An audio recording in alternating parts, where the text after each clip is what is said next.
Take your Bibles to Proverbs chapter 13. I want to share something with you that when it comes to the Bible and the way that you'll hear the lessons around here if you come to this church, none of us have certificates that know everything, okay? Might teach on something that I'm still learning myself, most likely. God taught me and still is teaching me these lessons. But I want to share with you for a few moments out of Proverbs chapter 13 and in verse number 12. I really only want to share verse 12 and 13 with you. And again, it'll be a short lesson. We're looking forward to changing into some sport clothes and going over there, hanging out with each other a little bit at the Live Oak Park. And it'll be fun. We'll have a good time. But I want to give you something that I have gone through, and actually I've gone through many times. And maybe you've gone through it, maybe you never have. There could be somebody here that's going through it right now. And church is designed for when we open up the Bible, as Jesus is the head of this church, it's His heart, it's His voice, it's His name that makes the difference. Well, He knows where you're at. He knows what verses can encourage you. He also knows where to go in the Bible to make a few crooked things straight in your life also. God knows how to work with us and deal with us. Make us better, make us sharper, make us grow. And this area of Proverbs 13 and verse number 12 is a little bit of a fresh topic in my own heart. And sometimes I'll go 2-3 years and everything seems to be like, forgotten. And the next thing you know, the Lord will bring me back to this verse again, not necessarily because I'm looking for it, but because it'll become fresh in my heart. Okay, we're there again. Look what it says in verse number 12. If you take your Bibles, if you will, we have some available. Some of the ushers can help you get a Bible to use while you're here. But I want you to see it for your own self here. Proverbs, so it's close to the middle of your Bible, chapter 13, verse number 12. Hope deferred. Now, what is that? Hope in the Bible is expectation. It's desire. Hope, desire, it's the same in this context for sure. Hope, desire being the same thing, deferred. That word deferred there means delayed. You ever look forward to something and now your momentum stops? You ever been anticipating and building into and some expectations, and you're looking forward to it, and things are being set in line, and you begin to put some effort and some strength behind it, you feel God's in it, and the hope, the desire, it almost seems like in a moment it's delayed. What do you mean delayed? It looks like it's all falling apart. It looks like it's not going to come through the way that you were expecting and wanting. And I'm not talking about selfishly. I'm just saying this is life. We have things that we're looking forward to sometimes. Some people are looking forward to getting married, looking forward to having a child, looking forward to buying a house, looking forward to lots of different things. And then it seems like things are trekking along.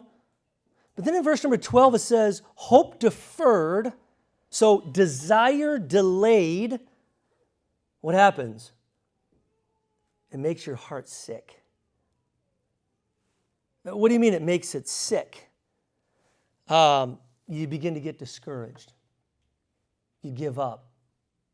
You convince yourself, well, I thought God was in it. I didn't realize that. And the deferment has a way of working with the devil's temptation to get us to doubt, to get us to gripe. You ever griped? No? Well, pray for me. You're looking forward to something, you see something that God is putting together, you're encouraged about it, you feel like you're doing well with God in an area, and all of a sudden, all that desire, it begins to delay. Come on, is that right or not? And it begins to delay, and when it delays, look what it says in verse number 12, it makes our heart sick. And I think that sometimes when our heart gets sick, and there's not a correction with this. God is not saying, now cut it out and stop it. Bad, No. God's just saying, let me tell you a little bit about you. Because we go through this. There's no such thing as good Christians and, super great, this, that. No. Only God is great. But we learn to work through desires delayed that do something in our heart, and it can begin to mess with us and mess with our thoughts. And if you're not careful, you'll begin to question not only what God was doing in your life and what He wants to do in your life forward, but you begin to develop a doubting mentality, and you don't want to trust people and you don't want to trust God, and you can have an angle that the devil's beginning to work with and get us to even get angry about it. God already knows how we are. And so no wonder He put it in the Bible to be a guide for us. God says, no, listen, you're going to go through this once in a while. And when this happens, I want you to know what's happening when I, God, if you'll let Him in your life, all things work together for good to them that love God. That's easy to memorize, easy to say, easy to give somebody else some advice, a little tough to live out when it's personal. Right. And God is saying sometimes I'm going to defer or delay what I'm doing in your life, not to mess with you, but so that we become more dependent on Him. Because the deferment produces a heart sickness, and the temptation is it takes us out of church. Satan wants to get a wedge in between husband and wife because you didn't think that was going to become a problem. But now you get into it a little bit, and now it's pressure, and now it's coming down upon you a little bit, and then what the devil wants is to see you to divorce. And then when that happens, he begins to mess with the kids. And listen, again, nobody's better than anybody else. We all have a journey we're walking through, and I'm not real sure why this is the message, but I'm just telling you, this is what's supposed to be for this morning. God's put it heavily upon my heart. I need it, but maybe somebody else needs it. But look what it says. But when the desire cometh, it's a tree of life. When God gives you enough grace to help walk you through some of that and get you through some things, and maybe it's a forever scar that you and God know about, or maybe it was totally taken care of regardless of the case. When we walk through it through a season, all of a sudden God says, now I want you to look back and see the delay was my design, so that you weren't living your life by calculation, that you were a little bit more dependent upon me. So I want to encourage you before we get to verse number 13, don't allow in your life certain moments, seasons, when you go through hope delayed, that it takes you out of the will of God, that it takes you out of your relationships that God has put you in. That you don't volunteer getting ticked off, falsely blaming because you think you know, but you're just running attitude right now because certain things are uncomfortable. And by the way, we all do it.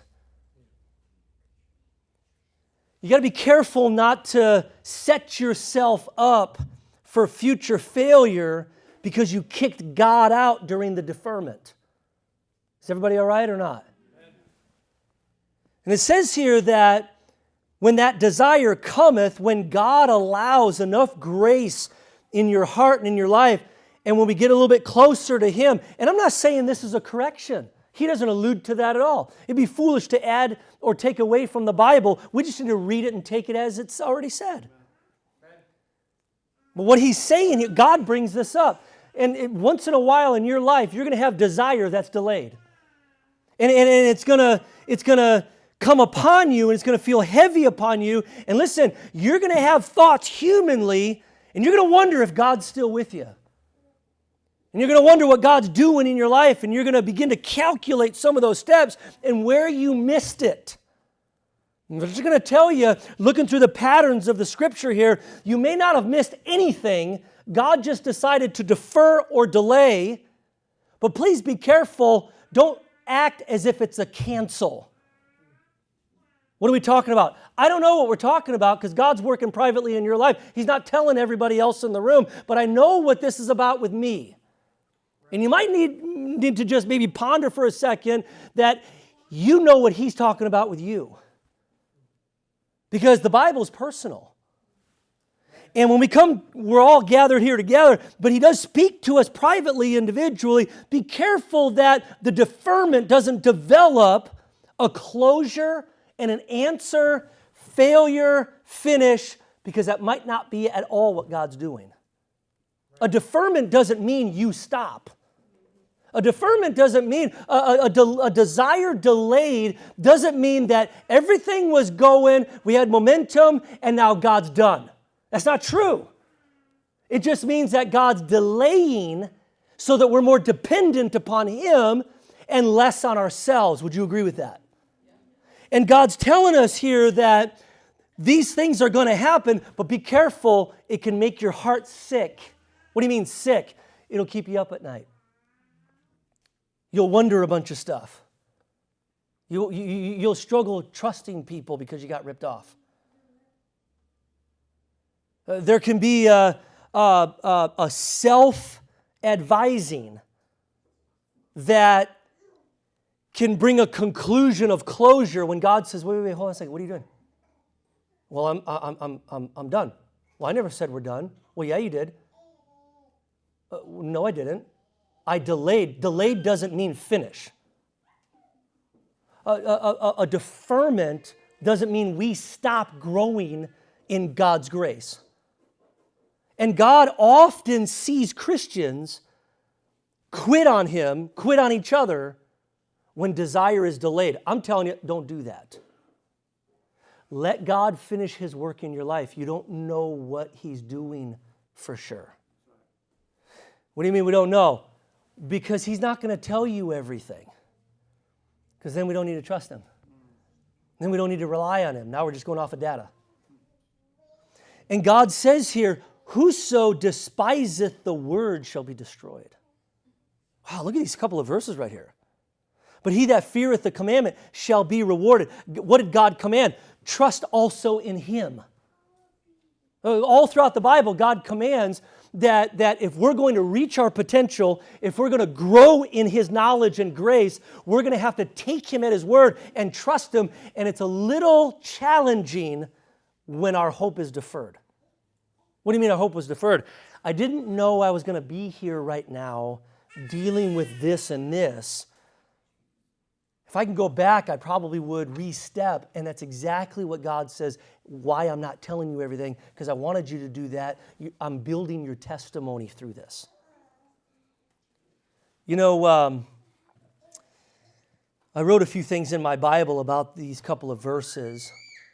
And I just want to maybe encourage us lastly before we finish.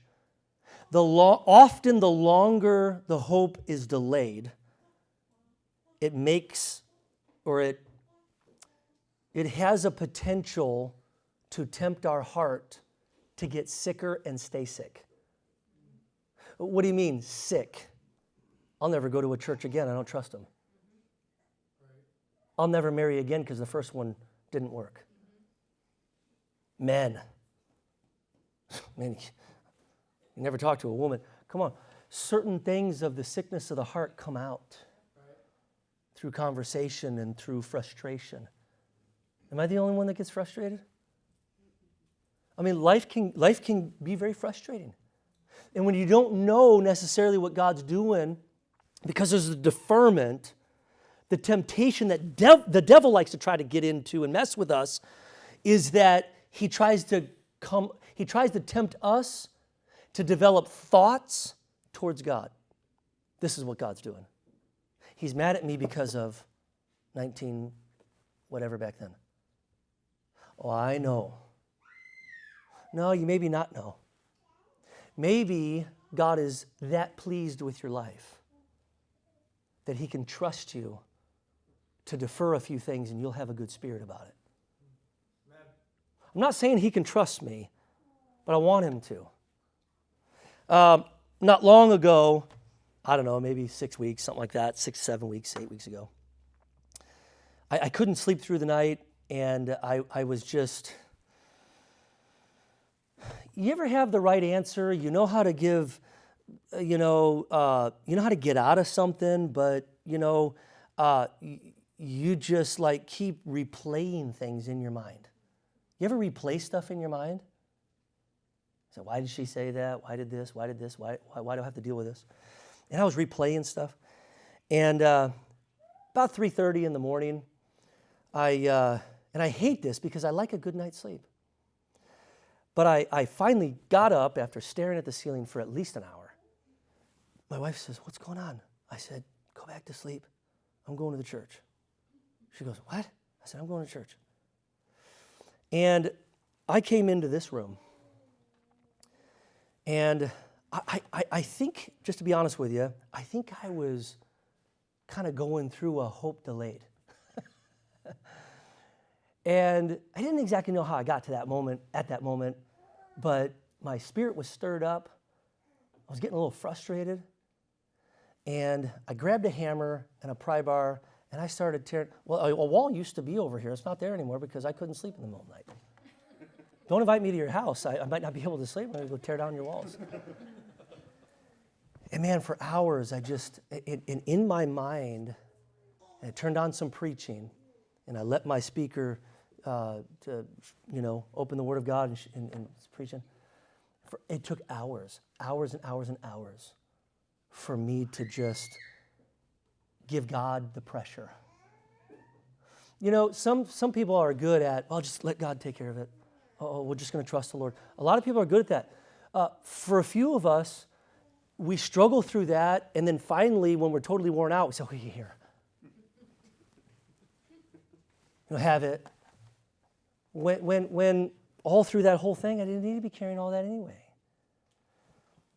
I think sometimes we can misbehave in a hope deferred, and we can get unnecessarily negative and pessimistic and look through the lens of what we think God's doing, and he might not be doing it like that at all. You may be pleasing the Lord, and God trusts you right now. So you start putting a case against him, your flesh can ruin everything God's about to do for your life. While we wait, the process of time is God planning my future and make something better for your life. Because sometimes he has to delay so we can quiet us. Because when we're a little bit quieter, now we can listen. And God often defers our hope longer, even longer than what he intended, if we don't have the right spirit. So I want to encourage you on this. Let God do what God does best in your life. He makes it better. And study your attitude. Study your personal spirit. I don't want to offend God right now. I don't want to say something he might bring up to me a little while later once we get through it. And it doesn't matter to me anymore, and I might not even remember it, but he'll bring it up, and I've offended him. Because he was doing good, and I told him he was doing bad. Is everybody all right or not? And I think our marriages are intended to get closer together when there's deferment and pressure, not farther apart. I think parents and children ought to be brought closer together when God is doing something special in your life, but only negativity and pessimism, and I know what's going on right now, and you handling and taking on all this deferment as if it's a cancellation, it can cause a wedge, and the devil can get in that. So what's the lesson? I'm not real sure. But I know that God had to settle me down a little bit, because as I'm taking a hammer to a wall that needed to come down anyway, and listening to some preaching in the background, and it's like God saying, there's nothing to be frustrated about right now. Amen. There's nothing that, unless you want to control everything, maybe you can back off with your hands and let me do it, because I'm not just building all of this, I'm building you also. Amen. Right. By the way, that's what he does in your life. That's what he's when something's going on with mom and dad, he's building the kids too. You just got to let him. That's the lesson for today. Let's all stand together. Thanks for listening.